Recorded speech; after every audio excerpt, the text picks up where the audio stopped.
Hello, everyone. This is Lynn with Little Learner Printables. I hope everyone's doing well.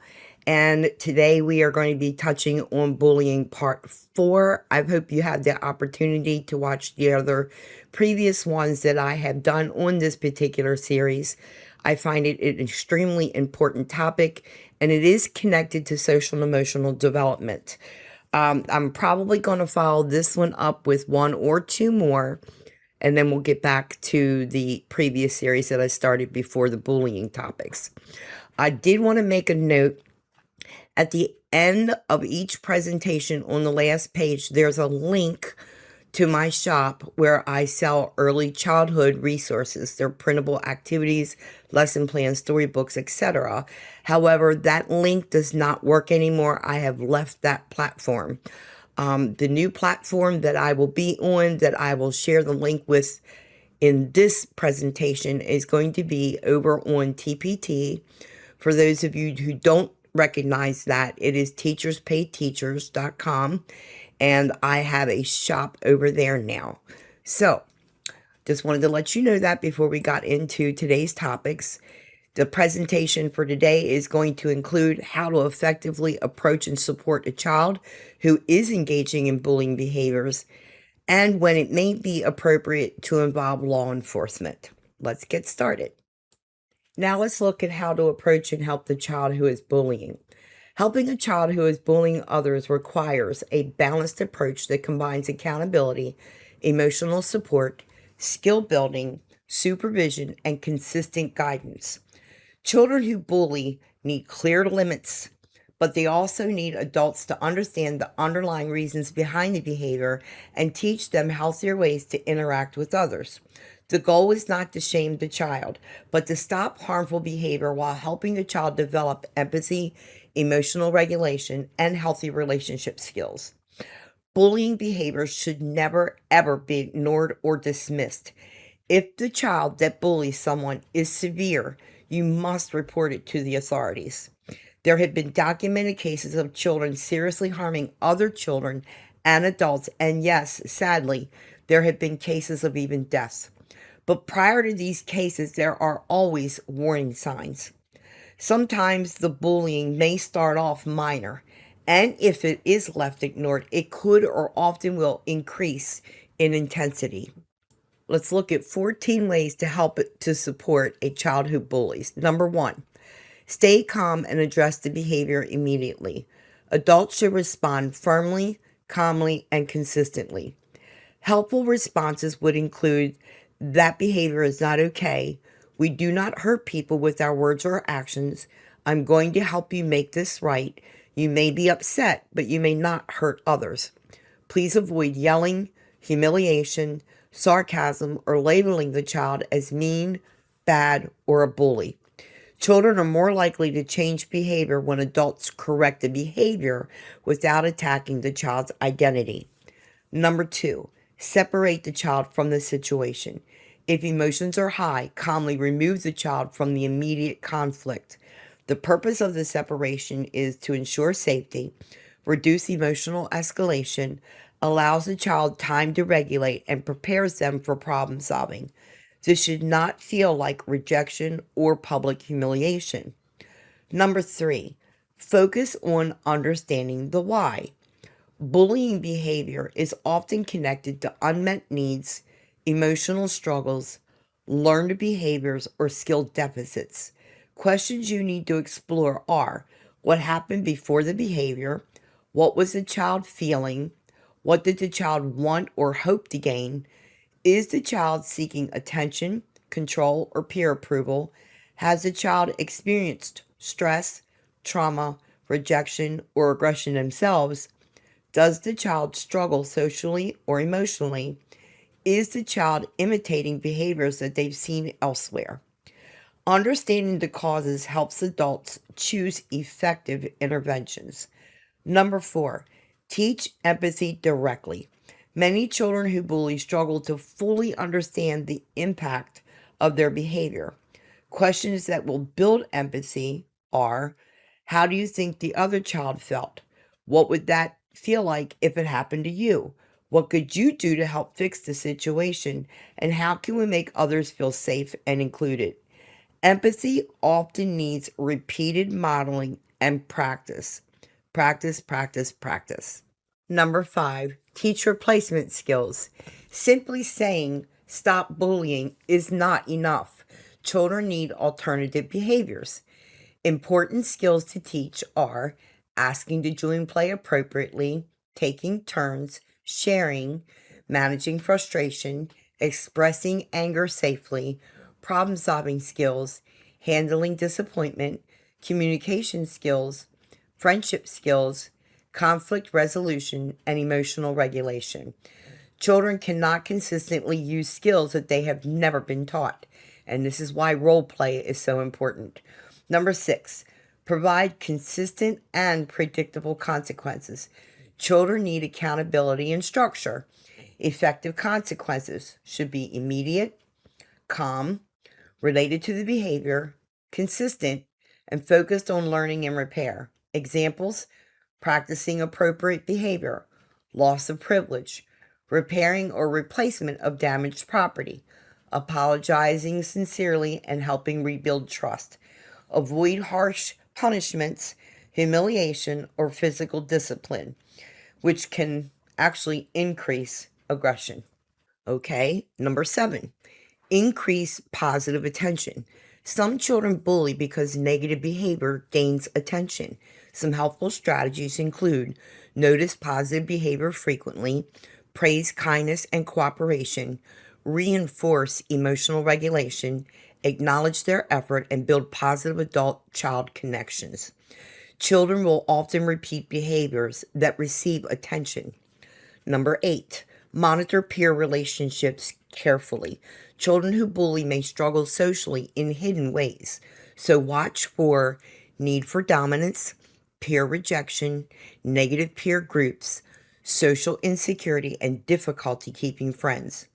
Adults should encourage healthy friendships and supervise cooperative activities. Number 9, examine environmental influences. Children will often model what they experience.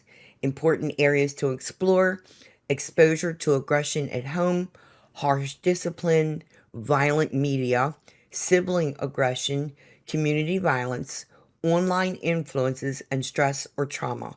Adults should always model calm, respectful problem solving consistently. Number 10, help the child learn emotional regulation. Children who bully often struggle with emotional control. Skills to teach include recognizing emotions, deep breathing, taking breaks, using words instead of aggression, calming strategies, and asking for help appropriately. Emotional regulation skills take time and repetition to develop. Role play, role play, role play. Give the children opportunities to practice. Number 11, avoid labeling the child as the bully. Labels can become internalized and harmful. So instead of saying things like, you are a bully, say, you made an unsafe choice, your behavior hurt someone, we need to work on safer ways to handle problems. Please separate the child's identity from the behavior. Number 12, build the child's strengths and confidence. Children who bully sometimes feel insecure, powerless, or unsuccessful underneath the behavior. Helpful supports would include opportunities for leadership in positive ways, success experiences, responsibility, positive hobbies, encouragement, and mentoring relationships. Children need healthier ways to feel competent and valued. Number 13, work closely with the families and schools. Consistency across all environments is extremely important. Collaboration should include shared expectations, consistent responses, emotional support plans, monitoring progress, social emotional teaching goals, and regular communication. The focus should always remain on helping the child succeed socially and emotionally.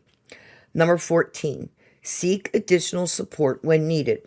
Professional support may be beneficial if bullying behaviors are severe, ongoing, escalating, emotionally concerning, and connected to trauma or aggression. Counselors, behavioral specialists, psychologists, or social workers can help you identify underlying needs and create intervention plans. Here's a note to childcare providers. Reach out to your state for brochures or pamphlets that include information on this topic to hand out to your parents. Be sure to not give it just to one parent because you don't want this to be an intimidation factor. So make sure you give it out to all of your parents. Now let's look at your important takeaway message. Children who bully need clear boundaries, accountability, emotional coaching, empathy instruction, consistent adult support, positive role models, and opportunities to practice healthy social skills. The earlier adults intervene with calm, supportive, skill-based guidance, the better the long-term outcomes for both the child engaging in bullying behavior and the children that are affected by it. Now let's take a look at when and if would be the appropriate time to involve law enforcement. When it comes to involving law enforcement, yes, there are situations where involving law enforcement may become appropriate, especially when a child's behavior moves beyond typical peer conflict or school discipline issues and enters the area of serious safety threats, criminal behavior, or danger to others. However, law enforcement should generally not be the first response for typical childhood conflicts, developmental aggression, or lower level bullying behaviors, especially in preschool and early elementary years. However, there have been cases where children as young as 5 have brought a gun to school and a 6-year-old shot a teacher. So please be mindful this can happen in early elementary school age children. In situations like this, the police should and will be contacted. Early intervention, counseling, school supports, supervision, family involvement, and mental health services should usually come first whenever possible. Now let's take a look at situations where law enforcement would be appropriate. Number 1, serious physical assault. Law enforcement involvement is necessary if a child seriously injures another child or adult, there is repeated violent assault, weapons are involved, the aggression creates immediate danger, and medical treatment is required. Some examples would include severe beating, choking or strangulation attempts, assaults with any objects or weapons, group attacks causing injury. Remember, safety must always come first. Number 2, credible threats of serious harm. Immediate intervention is important when a child threatens to kill or seriously harm others, even in joking manner, makes detailed violent threats, creates hit lists or creates a drawing of themselves harming someone else, talks repeatedly about harming classmates or adults. This shows fascination with targeted violence combined with threatening behavior. Especially concerning includes specific plans, access to any weapons, repeated threats, lack of remorse, and escalating aggression. Threat assessments should occur immediately. Here's an example of a situation in which a home child care provider needed to involve law enforcement in order to ensure the safety of the children in care. A home provider agreed to care for a 9-year-old child during summer break while school was out. Within the first 30 minutes of the child's arrival, the child became highly agitated, disruptive, and began attempting to destroy parts of the child care play area. Recognizing the potential danger, the provider immediately moved the younger children to a separate, secure area where they were supervised by another adult. During the incident, the child attempted to grab a pencil from a nearby desk. Anticipating the object could be used to harm themselves or others, the provider safely removed the pencil before the child could access it. The provider had not been informed that the child had a medical condition requiring medication to help manage these type of behaviors, nor had the child received that medication before arriving that morning. After making several unsuccessful attempts to contact the parent, the provider determined that the situation posed a significant safety risk and contacted law enforcement. When officers had arrived, they observed the damage that had occurred and assessed the situation. They remained with the child and ultimately removed the child from the child care setting until the parent arrived to take the child home. The purpose of sharing this example is not to criticize the child or the family, but to emphasize the importance of safety and communication. Many child care providers care for school-aged children during summer break and school holidays. Providers must remain vigilant, maintain appropriate supervision at all times, and ensure that they have complete and accurate information about a child's medical, behavioral, or emotional needs before accepting them into care. Open communication between parents and providers is essential to protecting the safety and well-being of every child in the program, especially when older children are interacting with younger children. Number 3, weapons possession or use. Law enforcement should be involved if a child brings a weapon to school, threatens others with a weapon, uses a weapon aggressively, or shows intent to intimidate with weapons. Weapons would include guns and knives. By the way, these have been found in children's backpacks, sharp objects, and explosive materials. Number 4, severe cyberbullying or harassment. Law enforcement may become appropriate when cyberbullying includes credible threats, sexual exploitation, sharing explicit images, stalking, extortion, hate crimes, or ongoing harassment causing severe emotional harm. Digital behavior can become criminal depending on the severity and local laws. Number 5, sexual harassment or sexual aggression. Immediate intervention is important if bullying involves sexual assault, coercion, threats of sexual harm, inappropriate touching, exploitation, sharing explicit photos, repeated sexually aggressive behavior. These situations should always be taken seriously. Number 6, hate crimes or bias-motivated threats.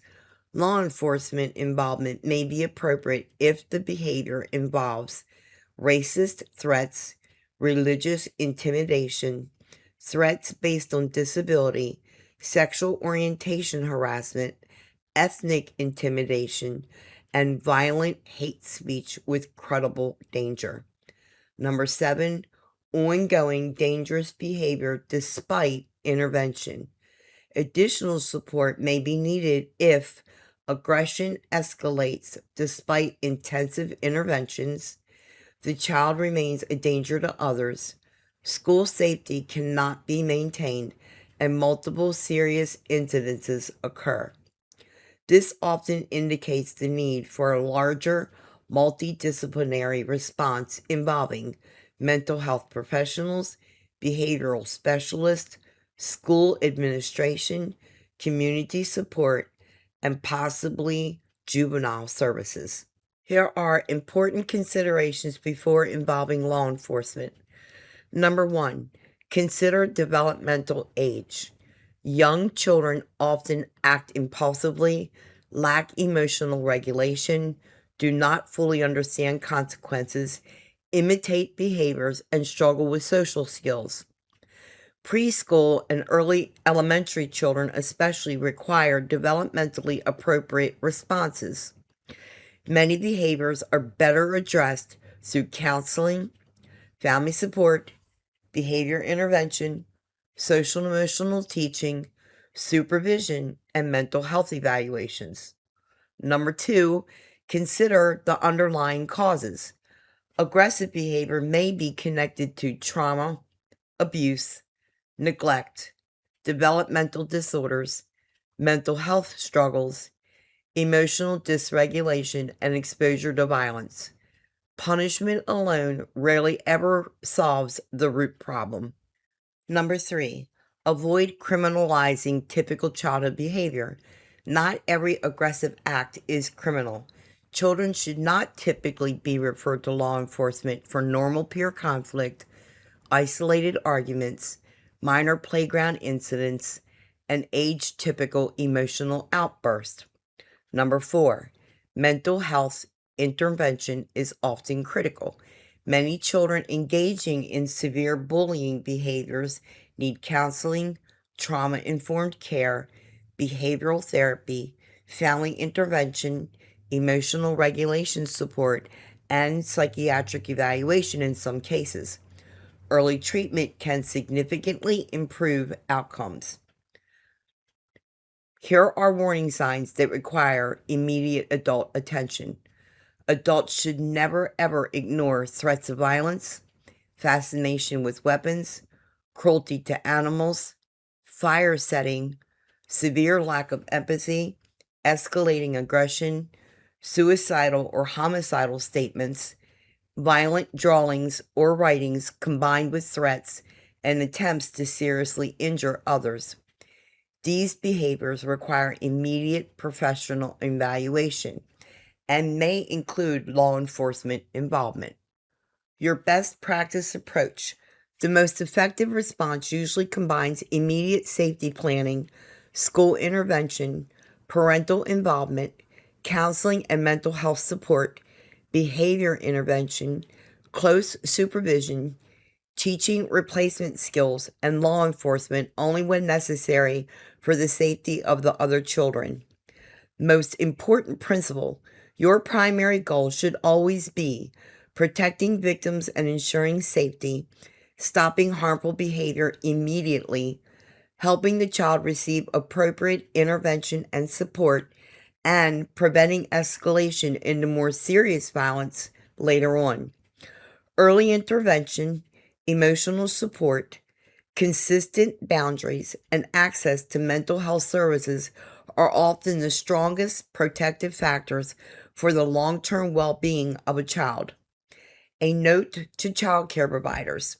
Your handbook should include policies regarding your expectations of children's behaviors, what is and is not acceptable, your immediate safety plan, behavior intervention plan, your expectation of parental involvement, and that you are a mandated reporter of any suspected abuse. I highly recommend that you keep brochures on hand to hand out to parents about early childhood development, domestic violence, your local behavioral therapist, your local mental health services. Be sure to ask if there are any medical conditions or if the child is on any form of daily medication for that medical condition. Ask if the parents have any behavior concerns. The more informed you are as the potential provider, the more you can support the child and the family. In closing, I hope you found this presentation to be informative and helpful to you as educators, parents, and child care providers. My next presentation, Bullying Part 5, will be on when parents refuse to acknowledge bullying behavior, strategies for educators and child care providers. After Bullying Part 5, my presentation will cover what does a healthy home environment look like. I do offer teacher-created early childhood educational printable resources. You can visit my store at TPT, and I've inserted the link for you to go to. Please don't forget to follow and subscribe, and thank you so much for your support. Happy teaching!